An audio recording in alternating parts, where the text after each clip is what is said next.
In a surprising twist for fans of the Green Bay Packers, the NFL has announced that the team will take on the Los Angeles Rams in Week 12, specifically on Wednesday, November 25th, Thanksgiving Eve.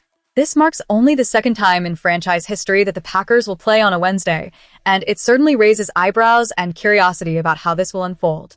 As we gear up for this unique matchup, I want to hear from you. Where are you watching from, and what's your take on this unorthodox scheduling decision? This game is already shaping up to be a significant one, not just for the Packers, but for the entire NFC landscape. With both teams expected to be contenders, playoff implications will be on the line. The NFL is banking on the excitement of this midweek clash to draw in fans, perhaps encouraging them to go the extra mile to tune in. The game will also air on Netflix, a departure from the traditional Fox broadcasts that Packer fans are accustomed to. It's a bold move by the league, aiming to shake up the viewing experience and potentially attract a wider audience. Reflecting on the history, the only other Wednesday game for the Packers dates back to September 28, 1938. That's a long time to wait for another midweek matchup, and it's likely to be a brand new experience for fans, players, and coaches alike. The anticipation and novelty of a Wednesday game during a holiday week could create a charged atmosphere, both in Lambeau Field and among fans watching from home. Now, let's talk logistics. The NFL has complicated the usual schedule flow, as the Packers will not be playing on the Sunday before or after this Thanksgiving Eve game. This suggests that the bye week is likely set for Week 11, which means the team could go into this pivotal matchup with a 10-day break after their Week 10 game, presumed to be on November 15th. Following the Rams game, they could find themselves with another 11 or 12 days before playing again, leading to a peculiar stretch where they may only have 3 games from November 15th to December 6th. This scheduling quirk could be a double-edged sword. On one hand, it provides much-needed rest after what was a physically taxing season last year, where injuries plagued the roster. On the other hand, the rhythm of playing games in quick succession can be crucial for team cohesion and momentum.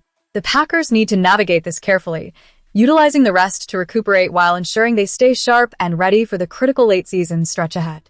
The implications of the 2026 schedule are still unfolding, and while we wait for the full slate to be revealed, one thing is clear. The Packers are in for an intriguing season. The midweek game against the Rams will not just be another notch on the schedule, but a potentially defining moment that could shape their playoff aspirations. With the team's resilience tested last season, they should be keen to make the most of this unique opportunity, leveraging the extra rest to refocus and regroup. As we look forward to the rest of the schedule, the anticipation builds around how this all plays out for the Packers. Will they capitalize on the extra rest to hit their stride, or will the unusual breaks disrupt their flow? The coming weeks will be pivotal, and every game will matter as they aim for a strong finish. Stay tuned as we dive deeper into more news and analysis about our beloved Green Bay Packers. As we dive deeper into the Green Bay Packers' current situation, the tension surrounding Micah Parsons is palpable. Just months after his impactful arrival, the star pass rusher's trajectory has taken a concerning turn with an ACL tear occurring in Week 15. Now, questions loom large over whether he will be ready for the 2026 season opener. Fans, we want to hear from you. Where are you watching from, and what are your thoughts on Parsons' recovery? The anticipation was high when Parsons joined the Packers, and now, with his injury, that excitement has turned into a cloud of uncertainty. Just 4 months ago, Parsons himself projected that he would likely miss the start of the season, noting that he might avoid the injured reserve list, which would traditionally sideline him for the first 4 games. Yet, recent reports suggest that a different form of injured list, the reserve/PUP list, could come into play, which would keep him off the field for at least the same duration, if not longer. Adam Schefter's recent insights only add to the anxiety among Packers faithful.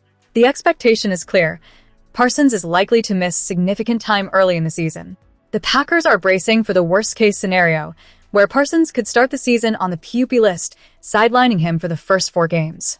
The full schedule released tonight will undoubtedly shed light on how this absence could impact the team's early season performance. Now, let's break down what all this means. The reserve/PUP list is a strategic move that allows Green Bay to maintain a roster spot while keeping one of their most valuable assets off the field. The Packers have utilized this strategy before, such as with Christian Watson last season, who suffered an ACL tear but was given time to recover before making his return. While Parsons may not be out until Week 8 like Watson, it's clear that the organization is preparing for his absence. Keeping Parsons on the 53-man roster is a gamble, but it's one that could pay off if he's ready to practice before Week 5. However, This decision will put additional pressure on Lukas Van Ness to step up significantly.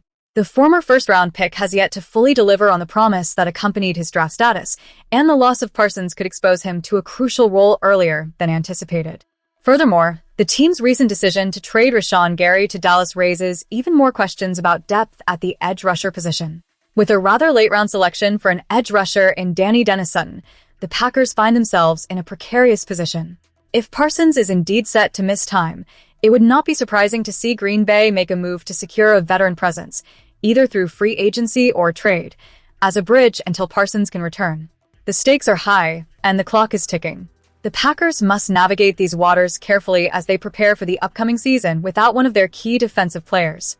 The decisions made in the coming weeks will be pivotal not just for Parsons, but for the entire team's fortunes as they look to contend in the highly competitive landscape of the NFL. As we await further developments, let's move on to the next critical piece of news.